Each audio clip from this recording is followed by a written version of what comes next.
जय हिंद। आज की वीडियो में हम लोग बात करने जा रहे हैं the law of emotional governance in कैलिफिज्म।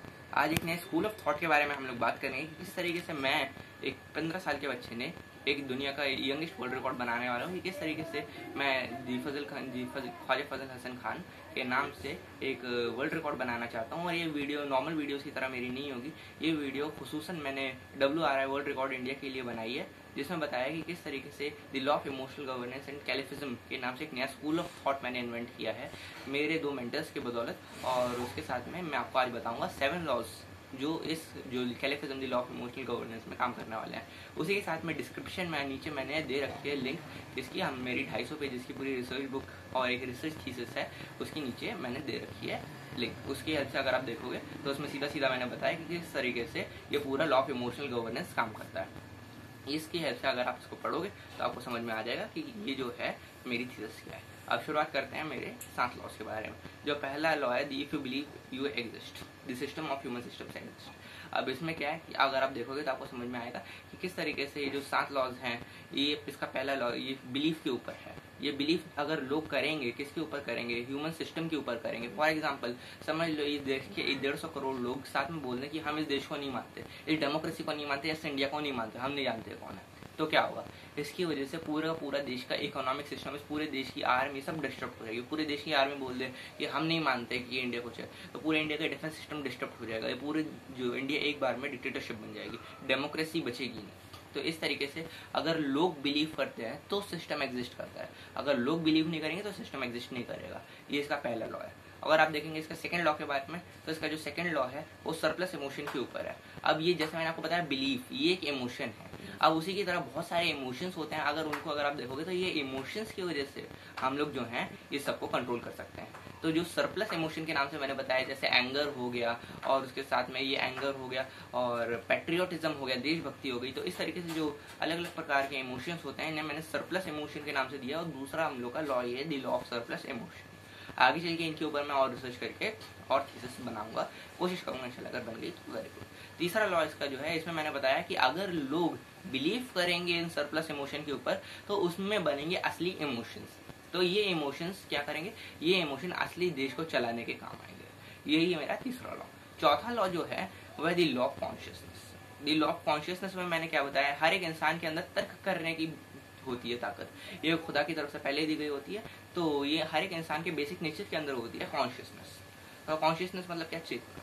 अब ये जो चेतना होती है, लोग सोच सकते हैं। फॉर एग्जाम्पल अगर आपके ऊपर कोई जुल्म कर रहा है तो आप सोच पाओगे कि ये नहीं, ये मेरे साथ में गलत हो रहा है। अब ये जो गलत हो रहा है यही आगे चल के रेवोल्यूशन में बदलेगा, क्रांति में बदलेगी। यही जो है ये इसे हम लोग बोलते हैं कॉन्शियसनेस। ये हर एक जगह पर जुल्म हो रहा होता है तो फिर वहां पर क्रांति की वजह बनती है। यही द लॉ ऑफ कॉन्शियसनेस, यही चीज होती है जो कि पूरी दुनिया को एक तरीके ऑडिट सिस्टम की तरह काम करती है। सबको जो गलत चीज चल रही होती है उसे वापस से लाइन पे लाने का काम करती है। और उसके बाद में जो 5वां लॉ है, उसके साथ में जो अपना 5वां लॉ आता है उसे लॉजिक बोलते हैं। लॉजिक क्या है? अब इसमें अगर हम लोग देखेंगे, जो मैंने आपको इमोशंस बताया जो कि लोग बिलीव करते हैं इमोशंस के ऊपर, और उसकी वजह से जो चीज बनती है उसको हम लोग क्या बोलते हैं? उसको हम लोग बोलते हैं सरप्लस इमोशन की वजह से जो चीज बनती है उसे इमोशन बोलते हैं। वो इमोशंस को जब हम लोग कॉन्शियसनेस की हेल्प से सोचने लगते हैं तो जो चीज बोलते हैं उससे बनती है, उससे लॉजिक बनता है। अब जो लॉजिक होता है जिसमें तर्क करना आता है, और इस तरह की जो लॉजिक होता है ये हर एक ह्यूमन सिस्टम का हेड होता है। ये हर एक ह्यूमन सिस्टम को ऊपर से कंट्रोल करता है। अब क्योंकि ऑब्वियसली आप देखोगे तो अलग अलग फिलोसफर्स हुए हैं, जैसे हीगल हो गया, फ्रेडरिक हीगल हो गया, इन सारे फिलोसफर्स ने बोला कि ना भाई, लॉजिक अलग होता है, रीजनिंग अलग चीज होती है, इमोशंस अलग चीज होती है। इमोशंस इंसान के बेसिक नेचर में आता है, जबकि जो लॉजिक होता है ये इंसान की बुद्धि के अंदर आता है। तो ये जो होता है इंसान का दिमाग होता है, ये लॉजिक होता है, और इमोशन अलग चीज होती है। जबकि मैंने बोला है कि जो इमोशंस होते हैं, इमोशंस में जब कॉन्शियसनेस मिलती है तो डेवलप होता है लॉजिक, वरना जो लॉजिक है वो डेवलप नहीं हो पाएगा।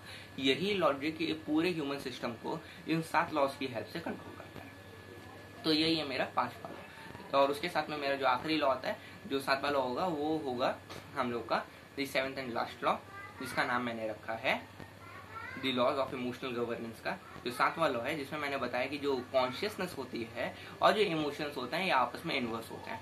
फॉर एग्जाम्पल समझ लो कि अगर कोई जगह आप ले लोगे, फॉर एग्जाम्पल नॉर्थ कोरिया हो गया। नॉर्थ कोरिया एक डिक्टेटरशिप है, सबको पता है। अब इस डिक्टेटरशिप में क्या हुआ है? इस डिक्टेटरशिप में देशभक्ति के नाम पे लोगों को पागल बनाया जाता है। अब जो फैक्ट है वो फैक्ट है। अब इस लेवल पे अगर आप देखोगे तो फिर वहाँ पे कॉन्शियसनेस बहुत कम हो गई है, लोगों में सोचने की क्षमता बहुत कम कर दी गई है by the help of educational system. वहाँ पर एजुकेशनल सिस्टम कायदे से काम नहीं कर रहा है, तो एजुकेशन की वजह से क्या हुआ, वहाँ के लोगों की विजडम कम हुई, जिसकी वजह से वहाँ के लोगों की कॉन्शियसनेस कम हो गई, एंड आर्मी की वजह से बाकी को सब कुछ दबा दिया गया।